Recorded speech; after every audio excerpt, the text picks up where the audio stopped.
Was your family a prominent family in Ashland, and what was the importance of your family name? What were your grandparents like? I wouldn't say our family was prominent. I would say that we were involved in the community. I was raised by a single mom from the age of 3, 9 apiece. She was a member of the Board of Supervisors in Hanover, representing the Ashland District for 16 years from 1975 to 1990, and then served as a judge for 6 years, returning to private practice in Ashland on Thompson Street, right across from the 7-Eleven, a little blue house. She was obviously involved in many activities in the community, from the Junior Women's Club to the Women's Club, to ACES, which is Ashland Christian Emergency Services, to St. James the Less Church, to the Hanover Domestic Violence Task Force, to CASA, a lot of quasi-legal but community service based support services. And with her involvement, she would bring me. So I got exposure at a young age to the Board of Supervisors, politics, stuffing envelopes, going door to door, from that perspective, as well as some of these community meetings. As a single mom, I guess until I was a certain age, I was sort of her date to a lot of the other events around the county and around Richmond. So we weren't prominent, but we were involved in the community, in our church, and in community services. My grandparents, my grandmother's still alive, 94 years old, lives in Washington, D.C. They would visit every weekend and were a great support. I'm a first-generation Hanoverian. My mom moved to Ashland when she met my dad at Randolph-Macon. He was a young professor there, and she was a law student at Georgetown. Ultimately transferred to T.C. Williams at the University of Richmond, and they settled in Ashland, the first house next to the tennis courts at Randolph-Macon. So that's the answer to that question. What was Ashland like when you were growing up? Did you have any different entertainment options than there are now? And then what did you do for fun? Ashland is not that different, and probably that's because I'm not that old. I grew up, I lived at 11343 Hanover Avenue, across from Woodland and Shiloh cemeteries on Cubs Lane corner. House is still there. Lived there for 18 years and went to Hampton-Sydney College, and then lived there during law school when I came back to the University of Richmond. So I guess I've lived in the Ashland area 2/3 of my adult life. The entertainment options are slightly different. When I was growing up, we had Mayberry's on the corner where the Randolph-Macon Visitor Center is, now across from the former Catholic Church, St. Anne's, which moved to another part of town. So Mayberry's was there as ice cream shop. The movie theater was a functioning movie theater. You'd actually get new movies coming there on a weekly basis, so that was a place to go, especially in our teen years, to go and have dates and things like that. The roller skating rink was relatively new when I was growing up, but I didn't frequent that too much. We got to ride our bike around town a lot, and we had Little League and basketball, baseball, football, and then youth group at church. So there was a lot of community-based activities, and the town was condensed enough and dense enough that we could ride our bike just about anywhere, go to old gym at Randolph-Macon, play basketball, things like that. So. You talk about your mom being a very upstanding person in the area of Ashland. Do you remember anyone else that was notable for you? Ashland has always been known for its personalities and characters. I think my mom was definitely one of that group. Everyone would watch out as she drove through town, because she was quite the driver, usually doing her makeup or on the phone or doing filing and paperwork in the car while she drove through town. Jay Pace was a close family friend, was editor of the Hanover Herald Progress. He was also opinionated like my mother, but got to do it from a nonpartisan or bipartisan perspective for the most part. Dick Gillis was a larger-than-life political figure as mayor of the town. He's known to have coined the phrase "Virginia's for lovers," and also the center of the universe, as Ashland has become known. There are a lot of interesting folks around town. Some are still alive. Sumter Pretty, who's a former lobbyist, and whose father was a sheriff in the early part of the 20th century. But unfortunately, a lot of the characters, folks have died, and we have many more new people living in Ashland who've moved there within the last 10 years. And those people I don't know well because I haven't been in the town. You talked about how you went to Hampden-Sydney. What other schools did you attend? What did you dislike or like about school? And what were your major differences between education today and education when you were growing up? Yes, I went to Hampden-Sydney, and I tell people that I'm kind of the prodigal son because my mom was a Democrat, I'm a Republican. I grew up in Ashland where Randolph-Macon is and went to Hampden-Sydney. I also grew up in Ashland, live in Mechanicsville now, so all the things you're not supposed to do. School was probably no different than it is today. I did go to Henry Clay in Ashland K through 3. Had Ms. Majette, who's still alive, as my kindergarten teacher. Mrs. Lane was my third grade teacher, who's no longer here. But Melvin Hall was the principal. He also served on town council. I guess one thing that's changed is that I told on someone in kindergarten, and I had to go to the principal's office with him, and Mr. Hall brought out a clear thick plastic ruler with a sharp point, and some people would call that the Board of Education, but that probably doesn't happen anymore in terms of corporal punishment in school. And that was 1981, 82. So, Ashland doesn't have its own school system, relies on the county schools. So my mom, as a political figure and someone later as a judge, felt that I was better off going to private school in Richmond. So I went to St. Christopher's for 9 years. Then Hampden-Sydney, took a year off, and then I went to Regent my first year of law school, transferred to University of Richmond, finished there the last 2 years. I guess I have a slightly different perspective on education in town and in Hanover because I was privileged enough to have that opportunity. But a lot of my friends, Little League and Church Youth Group, they all went to Patrick Henry. Many of my friends did very well. Sue Watson, who's been on the school board for 30 years, was an appointee of my mom's back in the 70s, a good friend. Her kids, Jane Forbes and Susan, and I grew up together. They both went to UNC. They finished high in their class at Patrick Henry. Another good friend of mine lives in Richmond now, Jamie Woodson, whose parents and grandparents have a chicken farm outside of town. Went to Princeton and got a MBA or some master's at Harvard. Bob Flanagan, who's back at home in Ashland working for his family's real estate, Coldwell Banker, went to William & Mary. So at least in my peer group and the folks I was friends with through church and through athletics, all did well in school. And unfortunately, none of them, with the exception of Bob and maybe just a handful of others, have come back to town. I think that's probably part because it's, at least reading the paper recently, the average home price is $315,000 in Hanover right now, and I think for young people graduating college, that's not hard. That's not easy to pay. So people are finding more affordable options other places. With Macon being in Ashland, in what ways did having the college town affect your life? Did anyone in your family attend RMC except for your father teaching? And what prominent events at Macon do you remember? Sure. Randolph-Macon obviously is an important part of Ashland. I think relations between the town, political leaders, decision makers, and the college have improved over time. I think there was some pushback as the college grew and expanded, acquiring various properties along the railroad track. I think that's that has changed. I think people recognize that it's a very important part for the town's sustainability and success. Again, grew up playing basketball in the old gym. My mom running on the old track. Always thought she might fall through because it creaks so much. Went to basketball camp at Randolph-Macon, where Hal Nunnally was when he was a coach, and he was kind of a character, like Boss Hogg, sort of. He drove a big Cadillac and smoked a cigar and had glasses, kind of looked like Boss Hogg.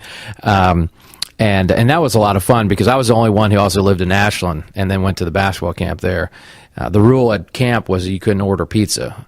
But no one said that I couldn't have my mom bring me pizza because she was there. And so I would have her bring, 10 Little Caesars. That was a big thing at the time because you could get 2 for 1. So you get 20 pizzas, and my roommate and I would eat 2 or 3 of them, and then we'd sell the others to the other campers for $1 a slice. So for no capital investment, we did pretty well on the pizza during camp. The college is more, obviously my parents met there at a fraternity party. My dad was a young professor there. A lot of the basketball players and folks who were on the famous, quote unquote, famous teams of the 70s stayed in Ashland, and they all went to church with us. Feely is one name. But as I grew up and went to Ham Sydney, we'd come in for the football games. We'd go to the fraternity parties. That was a lot of fun. I remember Earth Day. I think Widespread Panic played, and just had a lot of good time. I think I dated a girl there for a semester. She was a Theta. So I didn't always stay at home when I came back home. But anyway, it was a good time, and so the college has been an important part of Ashland's life. Can you tell me about your neighborhood? You said something about living across the street from a cemetery. Yeah, as I was a little kid, most of my friends thought it was kind of weird that I live across the street from a cemetery. It was kind of strange. As with my mother in public life, it was interesting because we had people break in our house twice. And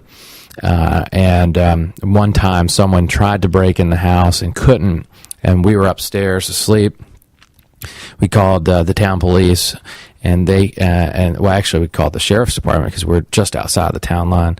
The sheriff's department came and saw the guy running across the cemetery, and I wish I could remember the police officer's name, but he also kind of looked like Boss Hog. He wasn't in too good a shape, and so he was trying to chase this guy through the cemetery, and the guy was yelling at him and said something, "You can't catch me, you yellow belly redneck fool," is what I think he said. Sort of turned out as one of my mom's clients. So either her being in public life or being an attorney, she dealt with a lot of interesting people. People find it strange that there's a black cemetery and a white cemetery. Shiloh owns their own ground. They're very proud of that. Janie, who was sort of my second mom and a housekeeper, has all of her family buried there.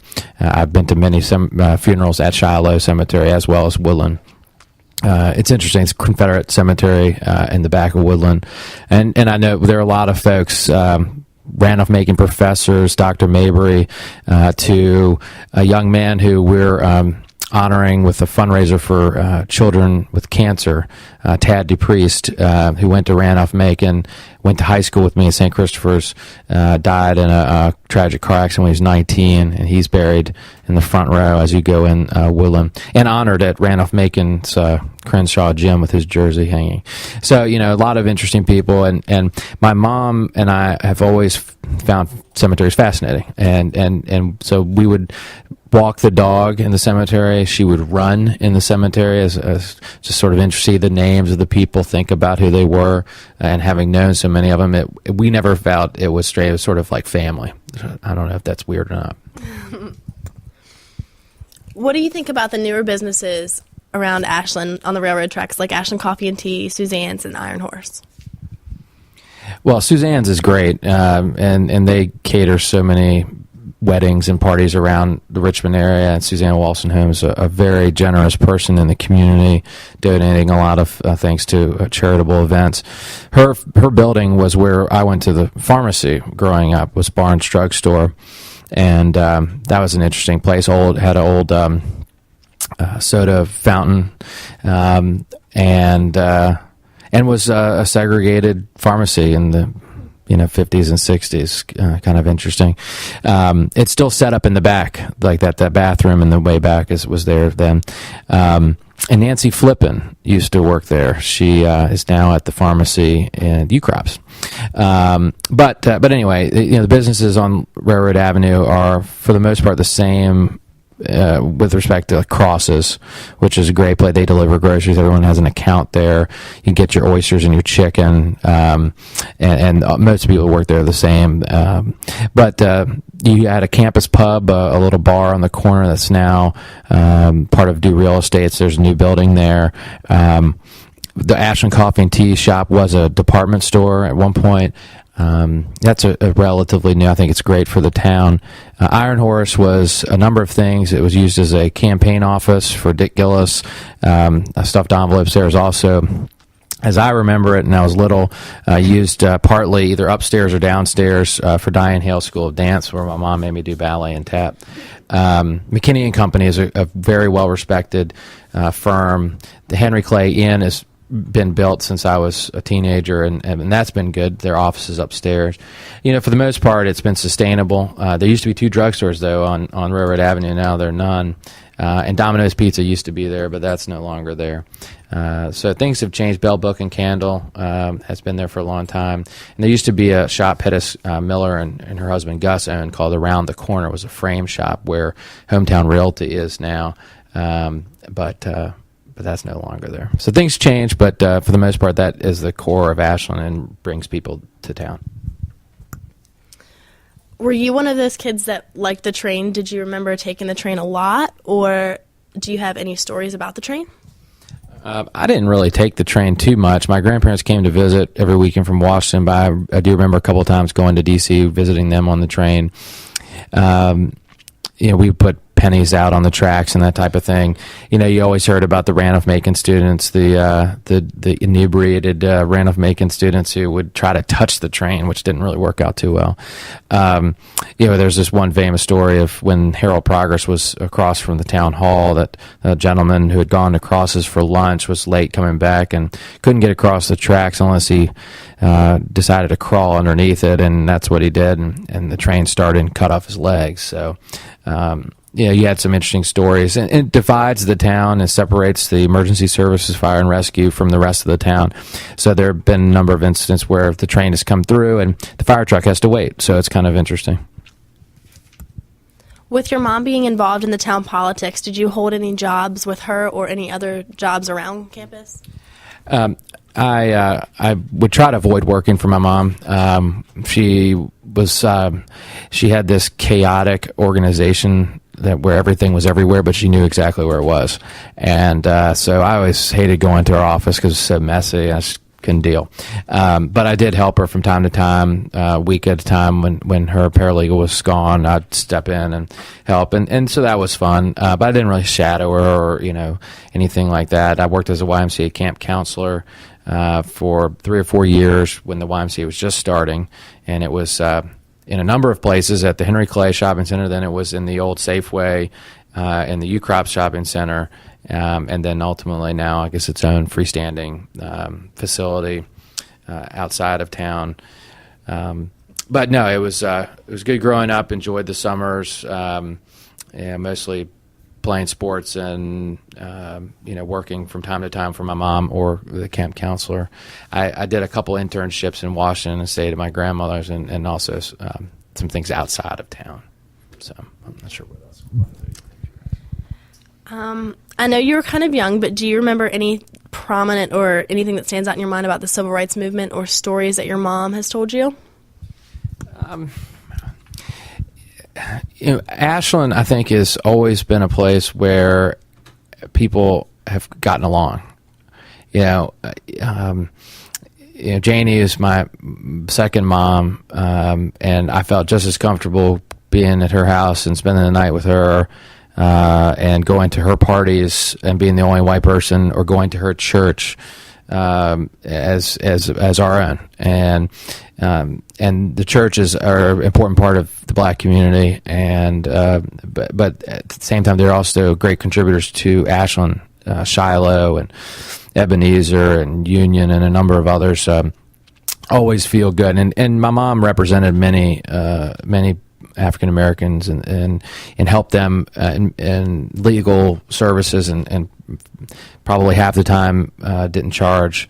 So they always had an affection for her, and then obviously for me as a result. I remember one time going to Shiloh. I took Janie for Valentine's Day, and I was the only white guy there, and he was talking about the public school system or something from the pulpit, and it's a very interactive church, and so he would say, and the lawyer's son knows what I'm talking about. It's just How you doing? And you know, it's like a meeting. The Black Baptist Church is in, you know, midpoint. You know, introduce the visitors and you stand up. And, it's a rite of passage for politicians, and now as a member of the House of Delegates, you know, it's interesting to see that. I took Eric Cantor to Shiloh to introduce him when he was first running for Congress, and so you do have to go. It's an important part of the community. In terms of civil rights, though, I mean, everyone I've talked to from that generation, everyone got along. There was no upheaval or protests or anything like that. And that from the Dabneys to the funeral home, certainly Janie's family, her grandfather delivered the ice, and everyone really respected him. At that time, you'd have to take these big hooks and get this big hunk of ice and deliver it. He was very strong, so that impressed everyone. But you know, there was, as I have been told, there's been no real problems. Everyone worked well together. You mentioned earlier that you were the prodigal son that moved away from Ashland to Mechanicsville. So why did you leave Ashland? Why was Mechanicsville your choice? Well, I got married, and my wife went to Atlee and grew up in the Mechanicsville area. I think affordability is part of it. You know, my mom died 4 years ago in 2004, and you know, it's kind of it's not easy to just go back and live in the house that you grew up in. You kind of want to start your own life and career. I was interested in politics, and Frank Hargrove has been a mentor, role model for me. Growing up, even though he's a different party than my mom, they always got along well. And so I had also the opportunity to run for the House of Delegates, and that was to represent the eastern part of Hanover. And so that I, you know, made that choice, and so we live this part of the county. You know, growing up with a mother on the board, I always sort of had more of a county perspective, I guess, than just a town-centric perspective, and I think that's been interesting because I see with the people who have just a town perspective, that tends to lead to more conflicts, especially when you're talking about issues like development and growth. You know, we had the Walmart battle. We have other issues that arise, Lowe's recently. So I think people know Hanover County. They certainly know Ashland, but as I see Ashland, it's going to be more a part of Hanover's growth and development than just trying to grow and sustain Ashland. I guess the point is that they both have to work together to make everyone, successful, especially since the town doesn't have a school system. They go to county schools, they pay county taxes. And so, I'm hopeful that the people in the town will start to see that you can retain an identity at the same time be a part of Hanover and what Hanover's doing. That's a random answer. All right, you ready? I think we're done. Pause. Mm-hmm.